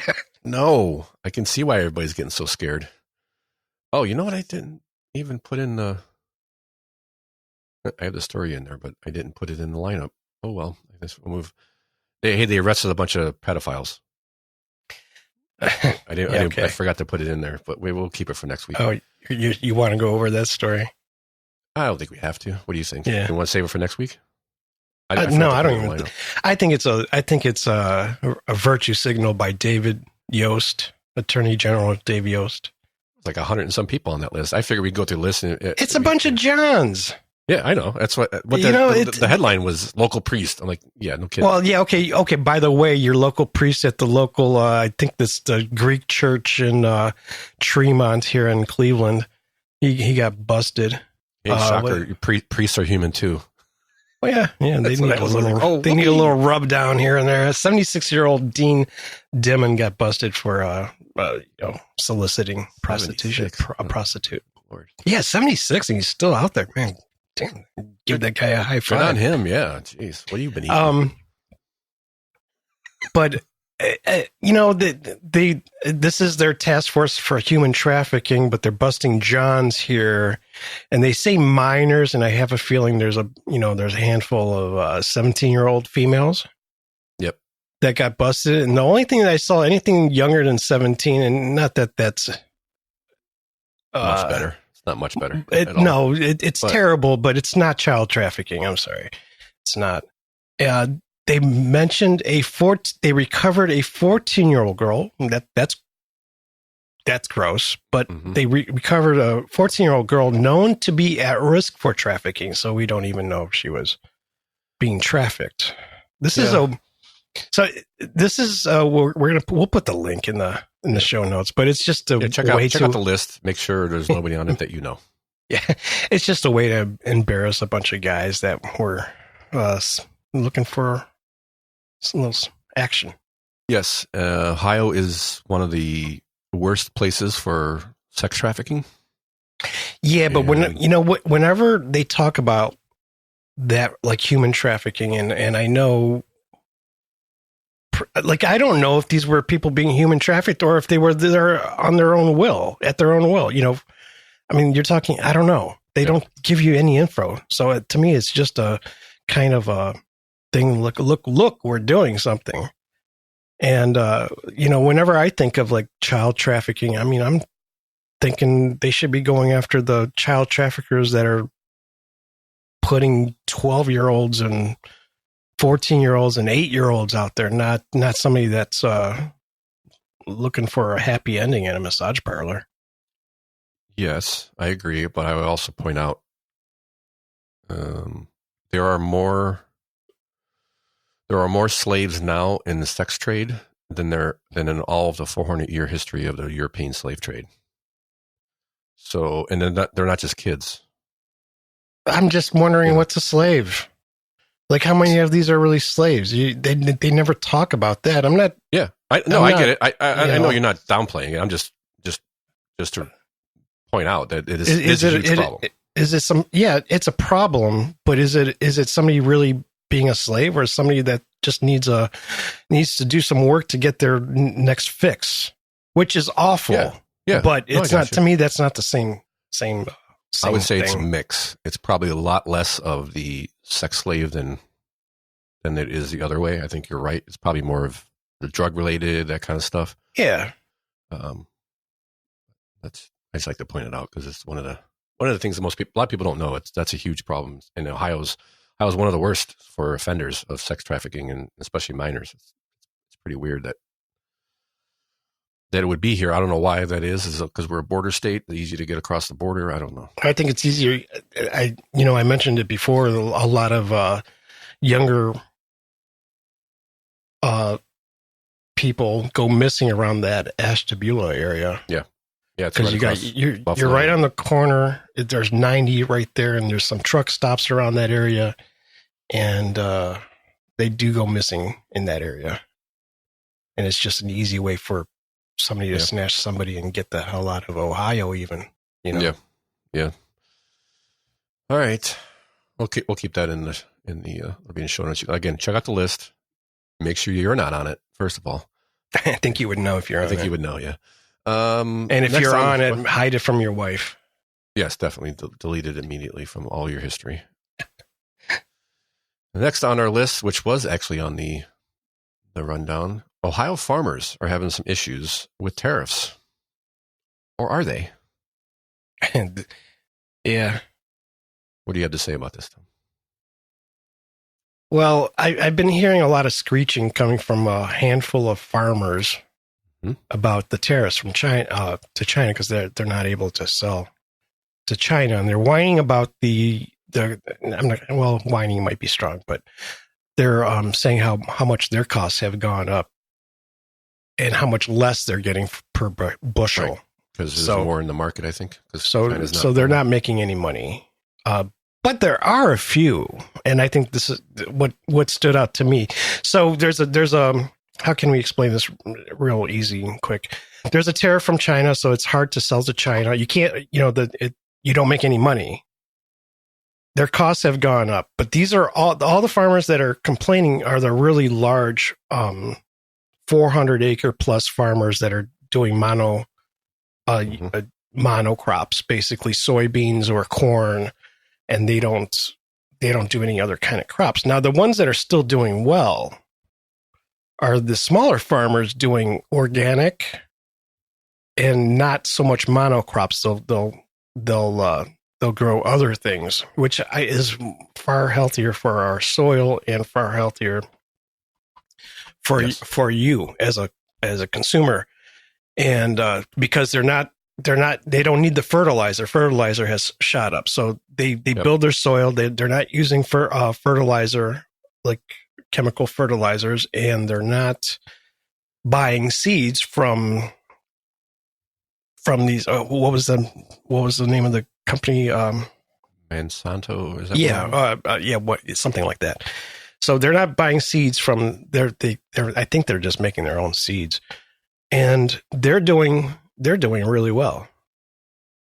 And because they're able to sell to their own communities and surrounding states rather than having to rely on China. So let me make this, I think, because we put tariffs on China and China retaliated with tariffs. And one of those tariffs was on some of our food, right? Is that what, so they're not selling as much to China because China put tariffs on our goods because we put tariffs on their goods. Yeah. Yep. Okay. So, and they're having a hard time waiting waiting this out. And the same thing happened in 2018 or something like that when they were having a little tariff war back then too. So there's a handful of farmers that are, I guess, fed up, but to me, if you ask me, they're being, because they are getting, they're short-sighted. Yes. Yeah. They're just being pussies. Yeah. Because they are getting money from the government to kind of cover their costs and stuff. They're saying it's not enough. And I fine. I understand that. I'm saying you made your bed and now you have to lay in it. It's been lucrative for you for years and now it isn't. And there's a reason behind that. And there's a reason, to me, again, this goes back to the email from J-Stroke. These are the decisions that we say that have to be made, which will incur some pain. Let's see what we can do to alleviate some of that pain, but there's still going to be pain. You're going to pay more for goods because we're not going to get as much from China.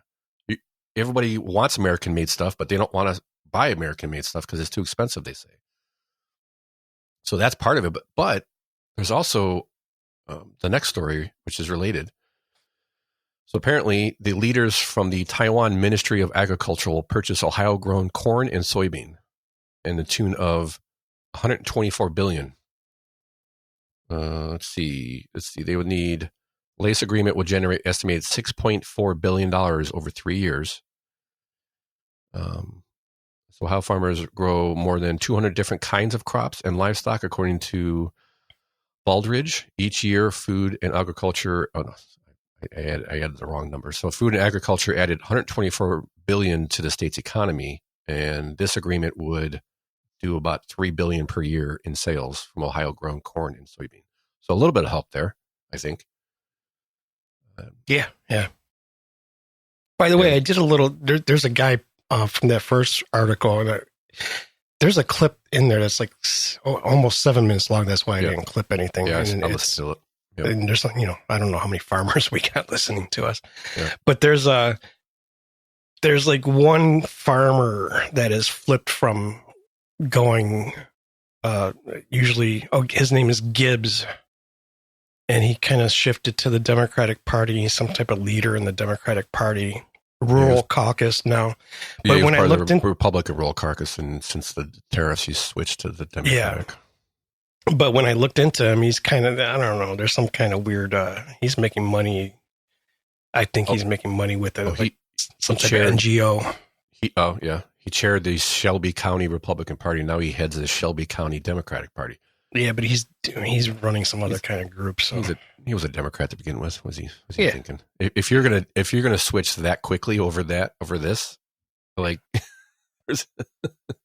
I think right now, it's always been this way. But there's like 82% of the farmers are GOP affiliated with the GOP. Maybe that's what he's really mad as. They got rid of USAID. Maybe, and he lost some of his CIA funding. I'm thinking maybe could be. Yeah. So the consequences to make America great again. It's hard. There's sometimes going to be some pain, we've talked to family members about it over the past 6 months. And again, this is the hard choices we have to make. People want this to fix these things, but they don't want to incur any sacrifice or pain. And we're at the point now.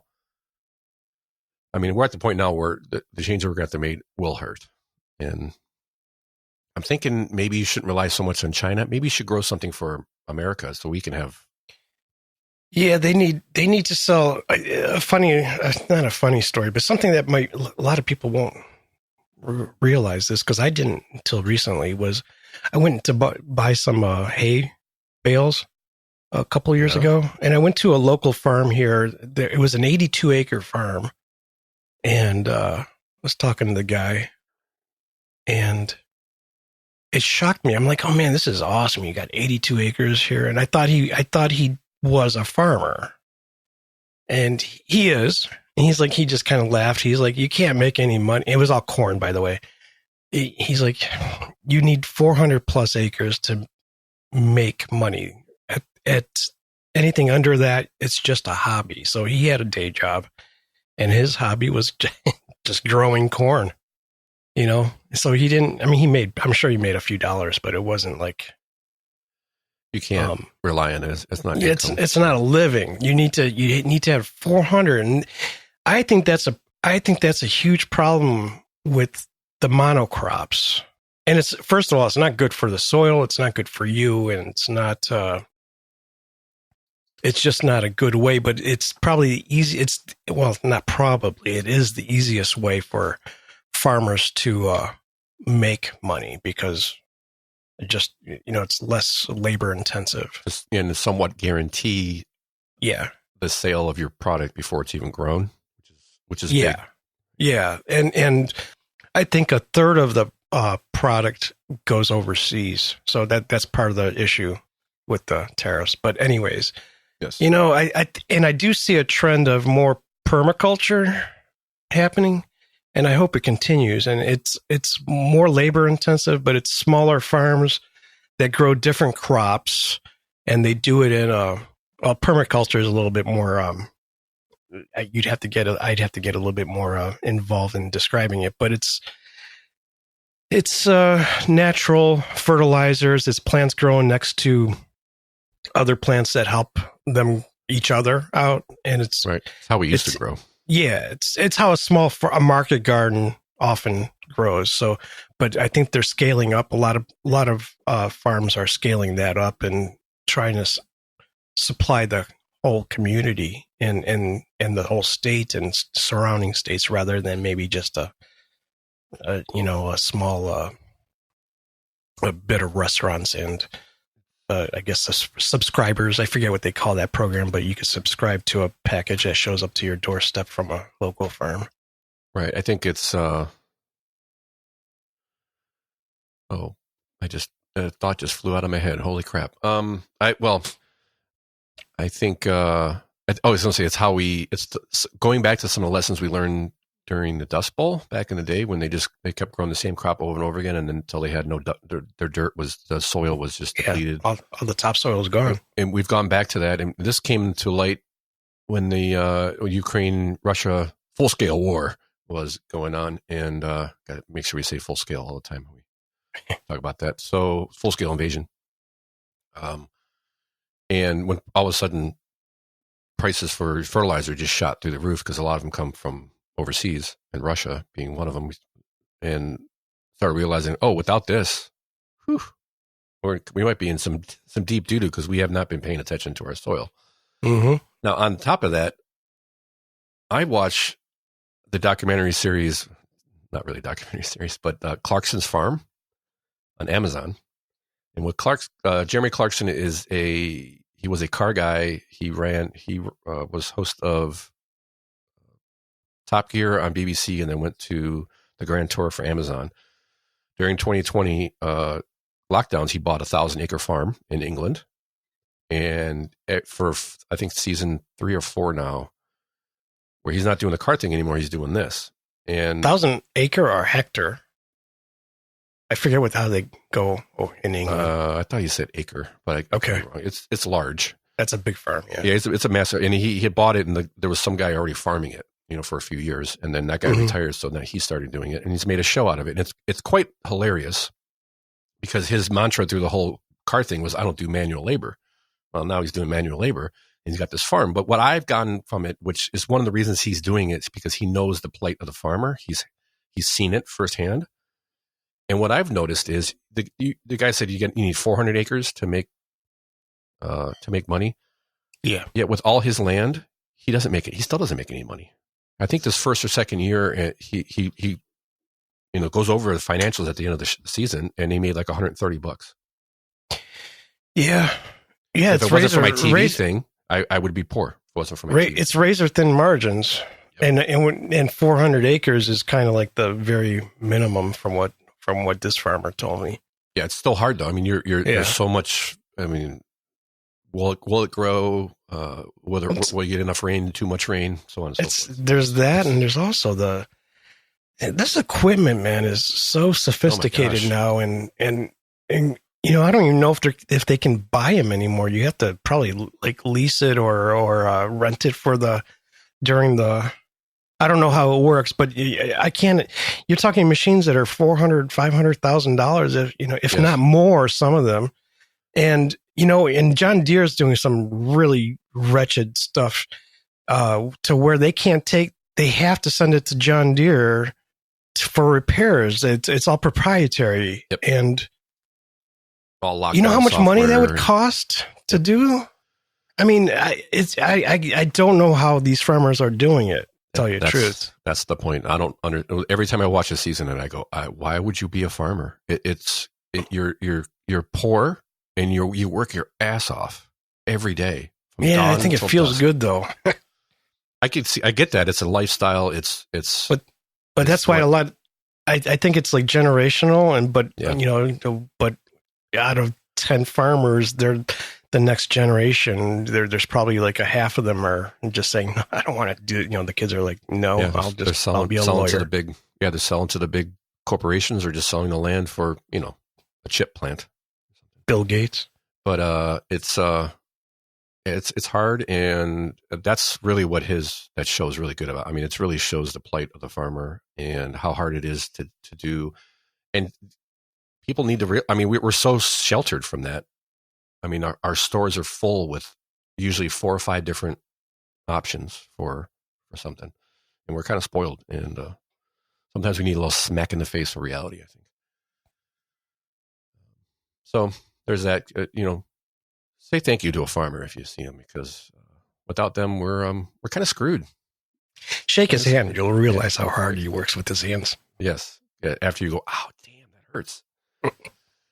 After he crushes your hand. So farmers, and lastly on our list of stories, we'll touch quickly on I'm just horrible at this whole show listing. I put it in the rundown, but didn't put the story in. Hey, there's a new app for new drivers. Oh yeah, I didn't read that story. I forgot about that. We'll touch on it real quick.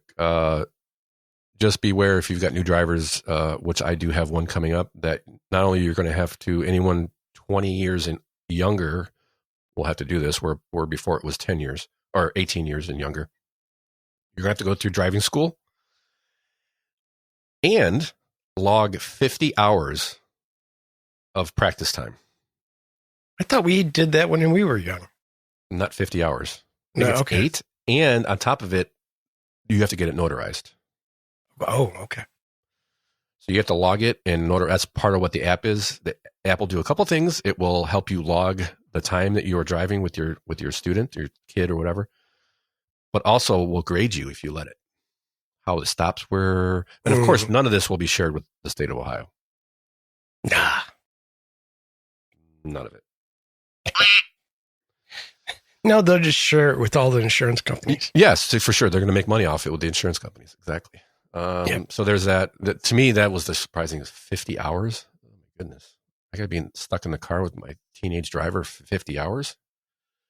Ooh, what a sacrifice that is. All right. And since that was our last one on that list, we'll go on to our favorite segment of the show. We bring good things to life. good things segment, what we have in store this week is a couple of stories on one, your Halloween guide for Ohio this year, where to get scared. And this is, again, be in the show notes at crookedrivercast.com. List of all the haunted houses. It's ohiohauntedhouses.com. And they've got all the, all the ones for 2025, where they're at, all the gory details. See what I did there? That was good. And what the times are and all that fun stuff. So check it out. If that's your thing. I have not been to a haunted house in quite some time. I can't remember the last. Do you remember the last haunted house you were at, Tom? I was probably 18, 19 years old. It's been a long time. Yeah, I think that might. I don't remember. I kind of remember. Kind of remember which friends I was with, and it would put me. It was after high school, but before I moved to California. Yeah, I was probably 18. Mm-hmm. I got a friend that goes every year, multiple. Still does? Yeah, he does. Yep. Yeah, I think I know who you're talking about. Oh, you do. You know it is. Okay. And he always tries to get me to go every once, not every year, but he's like, I'm like, kind of want to go, but I kind of don't at the same time, and I'm not sure. And I think this year, in the next week or two, I think we're going to try to hit Cedar Points. That's one of the things on the list. Cedar Point, they changed it a little bit this year. They actually, you got to pay to get in, and then they actually have some extra haunted houses that you got to pay to get in. And everybody's going to go, oh, you got to pay. I think a lot of it's just, it also limits the lines and the amount of people that get into the haunted houses. I think the lines were crazy at one point, but they've got 5 or 6 haunted houses in Cedar Point. Oh, no kidding. Yeah. Plus they have other things, and they have people that I've been there a couple times I haven't been there in quite a few years for Halloween for Cedar Point, but I remember one year I was walking down with me, my wife, and a couple of friends, and dude was covered in mulch. He had a mulch suit on. He was laying in the bed. And I remember going really slow. He'd been there for at least 5 minutes without moving, and he just jumped out and scared the crap out of us. It was so cool. I was like, I gave him credit for just the patience. Which house was that? Bloodview? No, this was Cedar Point. Oh, okay. Just walking around Cedar Point during Halloween and at night, and they just have people just there to scare you out of the blue. And I think there's scary parts of Cedar Point that you can go into, and ones that aren't so scary for the kids, the younger kids. So they kind of break it up that way. Some parks will do where if you have a certain necklace on, they don't scare you. Mm-hmm. That kind of stuff. So, really? Yeah, they get granular because there's a lot of kids that go there, and you kind of have to separate. That's a little. Yeah, you're gonna have poop in the pants and pee, wet pants and crying. I guess you have to do something like that at a place like that. Yeah, when it's that generalized. Yeah. But Bloodview in those places, I have not been to one of those in a while, and I'd have to ask my friend how much they've changed. Yeah, that's what I'm thinking. It's like I wouldn't unless technology wise things got a lot. I guess it can deceive you a little bit easier. Yeah. Scare you a little easier or something. Not that they're not scary, but they can be. To me, it's like once you've seen it, I guess I'm dull that way. It's like you're not gonna. Yeah. Besides a typical jump scare, I'm not going to really be scared by whatever they present. You know what I mean? Like, right. That's really what would make me mad. Is somebody scaring me like that? That's what I'm like. Get out of here. Let's see. The next that would be similar is submit your Halloween decorations. So Channel 3 has email us at halloween@wkyc.com and submit your Halloween decorations, because I don't know I know Christmas still has more decorations up, but Halloween is probably a close second nowadays. I think there's a lot of decorations up for Halloween. And it's a little bit too much for me. It's actually, I don't mind it. I like it. I just hate. Here's what I hate about all. I'm going to go on a little tangent here. Oh no! Here's what I hate about all decorations. People put them up too early, leave them up too long, and it looks like crap usually. And it's annoying. Yes, and it's like when my pet peeves, I think. There's a few people that I've driven past in the area that still have their Halloween stuff up. And this was a month ago. So Yeah. They never took it. You know, they still got the 7-foot skeleton in their front yard because they didn't From last year, probably. From last year. Yes, from last year. I've got neighbors in my neighborhood that keep their Christmas lights all year round. They changed the color of them because you could do that now, but they're on there all year round. Added on top of that, since we're on that Halloween topic or holiday topic, I went into my local hardware store. Mm-hmm. This was 2 weeks ago, a week or two ago. Oh, I think almost 2 weeks ago now. They had Christmas stuff out already. And I went to the girl working there. She's been working there since she was a teenager. I was like, I think she's the manager now or something. I said, hey, I could save you guys some time and money. She goes, how's that? I go, just keep the Christmas out all year round. I go, why even pack it away for 2 months? she turned around. She goes, I can't believe it. She goes, if it was up to me, it would be like November. She said some date in November she would do it. I was like, but it's not. I go, I know, but just think of how much money the company's losing by you packing that away for 3 months. Just keep it out. I was my as far as decorations go, like my perfect time is like for Christmas, you put it up 2 weeks before, you leave it up 2 weeks after, it's gone. Yep. And there's people that just leave it up like for, more than a month after, and they put it up before Thanksgiving. It's like, well, what's it? I don't know. Yeah, loses some of its charm. Yeah, I guess you would say, because you see it all the time. But no, submit your Halloween. There's some crazy people. People like spend god awful amount of money on blow up displays. We're in the wrong profession for sure. I should have invested in blow up displays.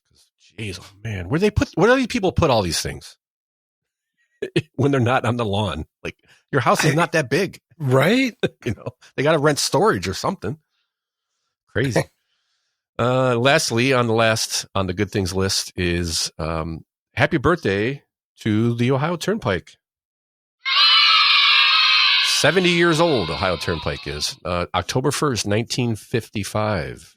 It started, it opened up, and it was a historic feat.